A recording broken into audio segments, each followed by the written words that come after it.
Hi, Kevin McCloskey. I'm coming to you from the practice field out here at Western Alamance. It's getting on a little after 6 o'clock. The practice has just warmed up or finished up. Day one of spring practice. Had a good turnout of kids, a lot of enthusiasm, a lot of excitement, near perfect weather. Let's hope that leads to a near perfect football season. If you're watching this, I know you're a Warrior fan, so bear with me. We'll spend about 10, maybe 15 minutes. What I want to do is take you through the team, take you through each position group, talk about some of the key players we lost from they're going to be graduating soon, we're going to lose from our team, but also talk about who's coming back, and then some people that you may not even know about that are looking to fill some holes along the Warrior team. And then at the end, we'll talk about a look ahead to 2016. What can we expect around the conference, and what can we expect from this team? All right. Our position group changes. I'm going to start on the defensive side of the ball, and we're going to start up front at the defensive line. As always, with every position group, we lose some key seniors.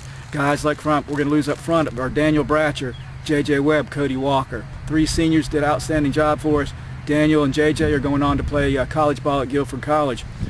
Let's talk about each of them individually. Daniel was a force in the middle. We got to find a way to plug that middle. J.J. and Cody were guys who were primarily pass rushers.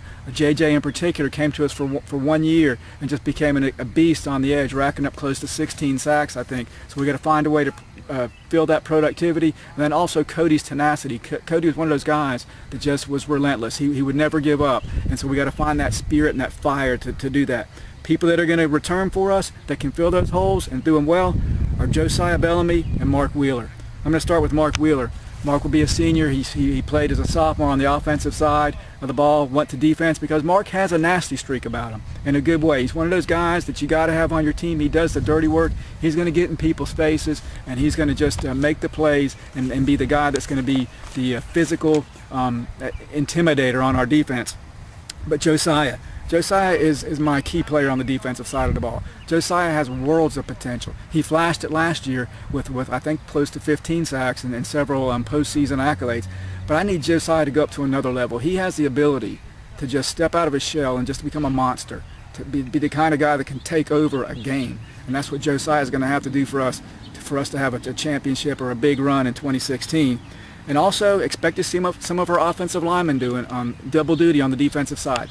Definitely not something you want to have done, but when you got guys that are super athletes, guys like, say, a Chase Alexander, who we'll talk about in a minute on the offensive side, you're probably going to see them playing defensive as well. They're just too good. We don't want to do it, but they're too good, and we need depth, and we're going to need bodies over there, so I expect to see some of our offensive linemen playing both ways. People to keep an eye on, maybe didn't play a ton last year, or at least a ton at the varsity level, but I expect them to get a significant playing time this year, or Jason Miller. Always makes plays. When he gets in there, he just has a knack of making plays. Josiah Michener, the youngest of the Michener boys, is coming along. He'll only be a sophomore. I don't know if he'll get to play full-time varsity, but he's big, he's strong, and he knows the game, and he's tenacious as well. Then you got people like Will Martin and Matt Parsons, who are kind of like clones of Jason Miller. When they get in there, they're productive, and they're big, strong guys, and I expect them to get playing time. And Darius Penix, yep, our superstar wide receiver running back. I definitely expect Darius will see some time at defensive end, specifically in a pass rush situation. Not full-time, I hope, but when we absolutely positively have to get to the quarterback, we need somebody big and strong and fast. Darius can do that.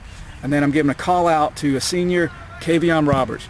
Kavion is Kavion, I'm Kevin. I think we got some kind of bond there. I just want to see the big guy do good this year. He can make a contribution. Kavion, I want you to work your tail off, get in shape, and whenever you get in that game, man, just give it 110%. I want you to become the anchor in the middle in goal line situations or short yardage plays.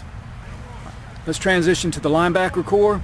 The middle of the defense, kind of like the heart and soul of the defense. They're right in the middle. We lose a really good guy in senior Rodney Way.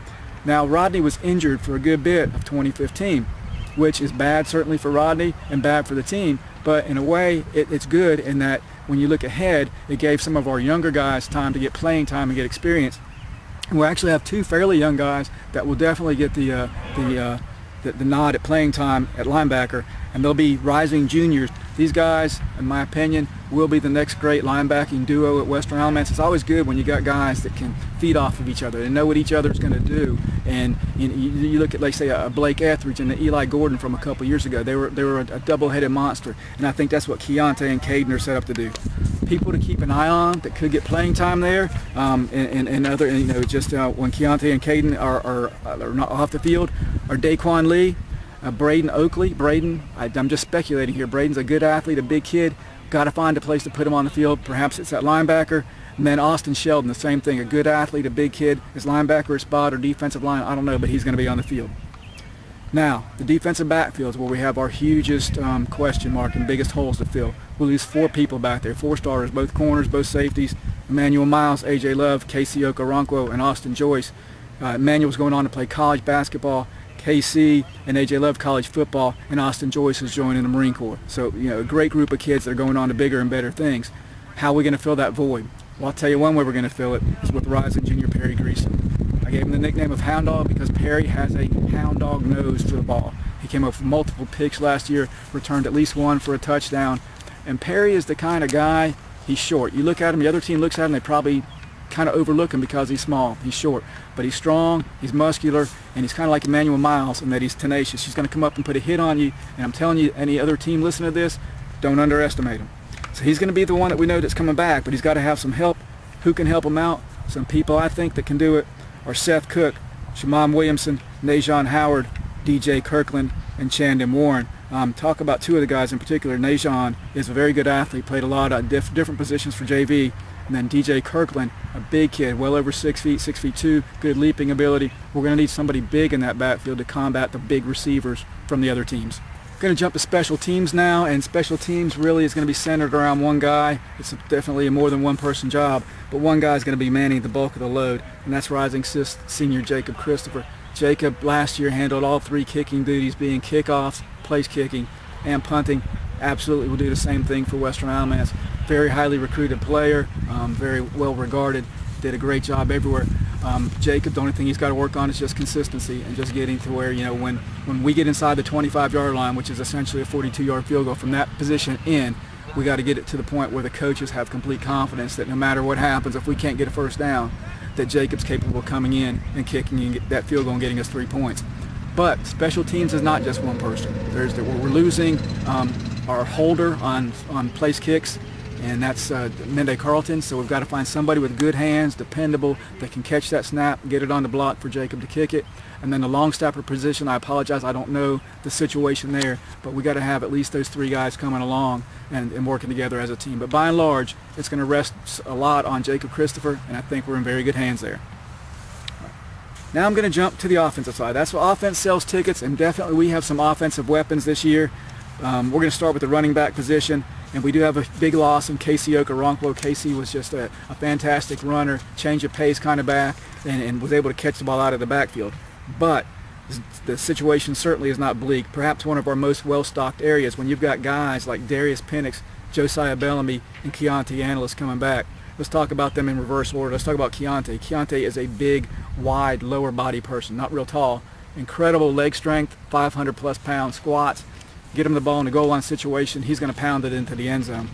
All of them are strong. Josiah is capable of doing the same thing. He'll be spelling, I think, probably Darius. He'll be the starter, and Josiah will get some reps too. Josiah is big and strong and fast. I wouldn't want to tackle him. I mean, because he's going to lay out more punishment than the defense is going to give to him.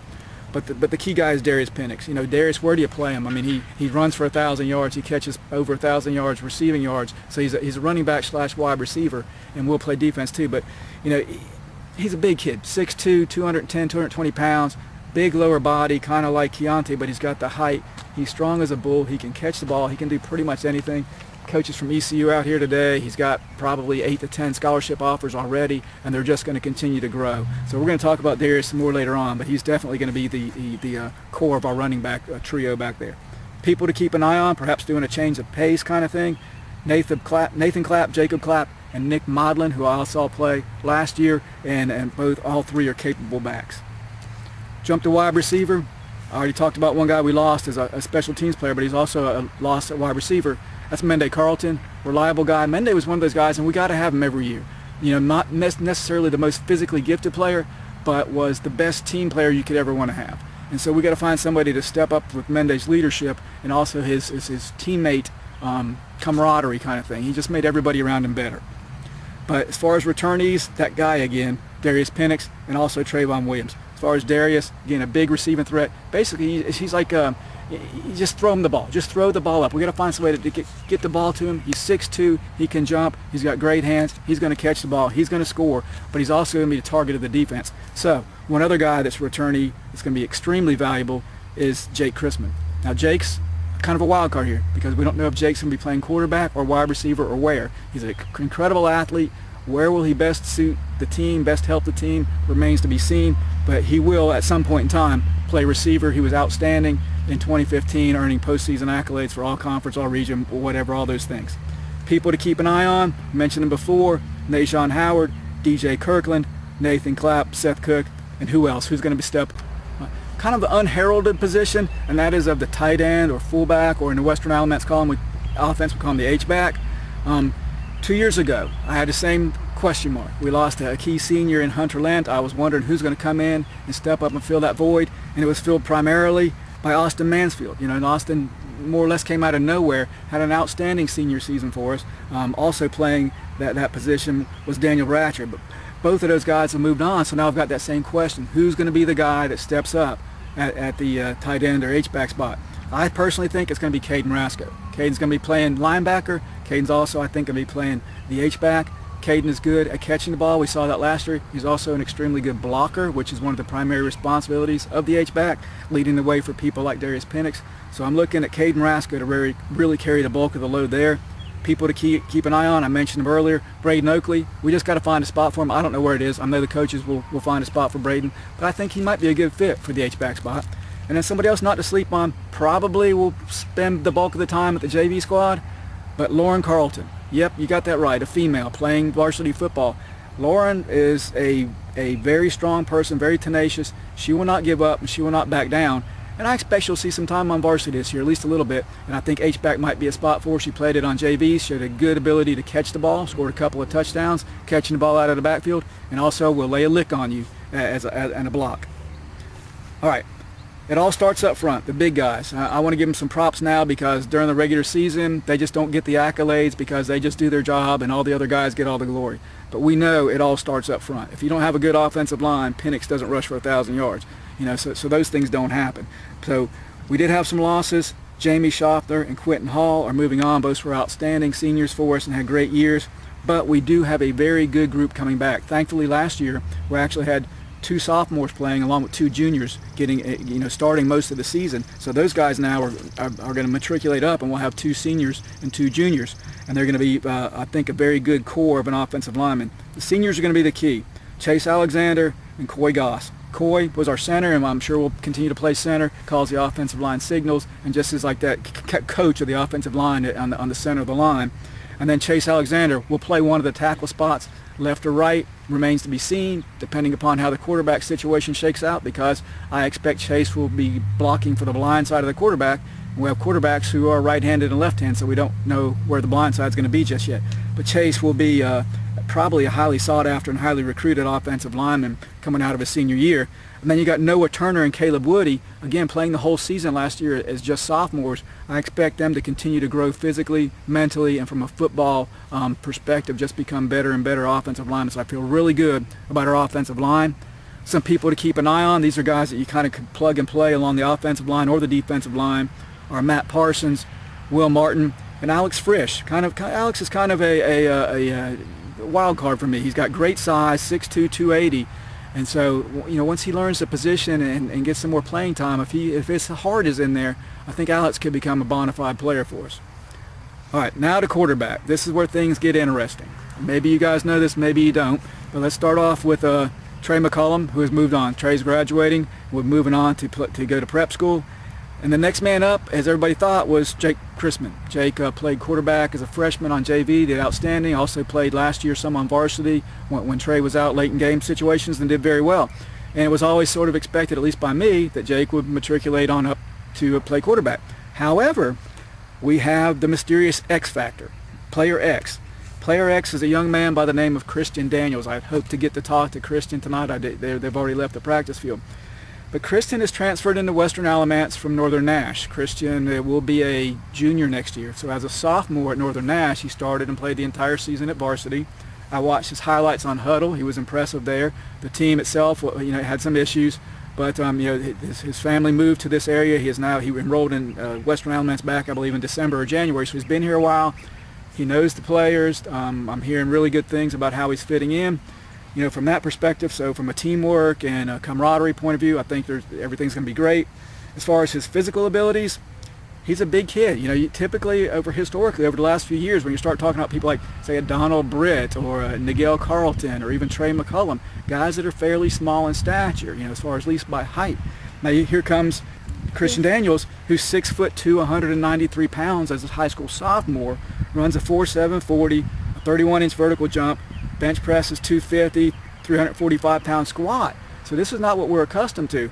And oh, by the way, he's left-handed. I can't recall the last time. Donald Britt, I believe, was a left-handed quarterback for us. But by and large, we're used to having right-handed quarterbacks. So, how's it going to shake out? I don't know.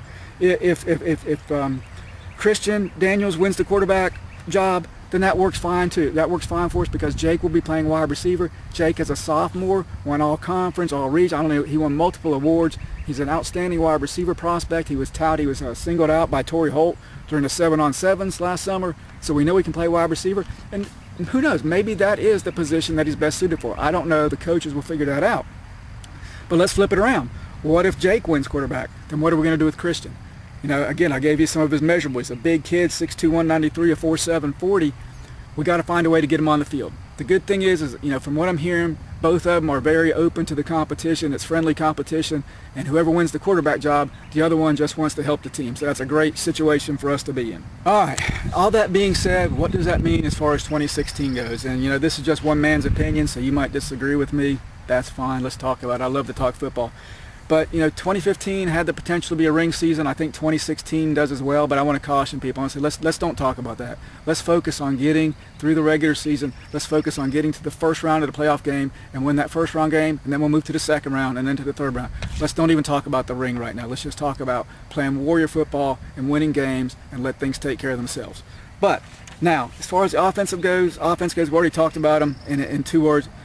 Darius Penix, he's a superstar. He's got multiple college offers already from Virginia. I know it's probably his biggest offer, a Power 5 ACC school. There'll be more to come. The kid's special. Hey, if you're out there watching this and you didn't come watch him play last year, you better come, because these kids don't come around every few years. It's once a decade. So come out and watch Darius play.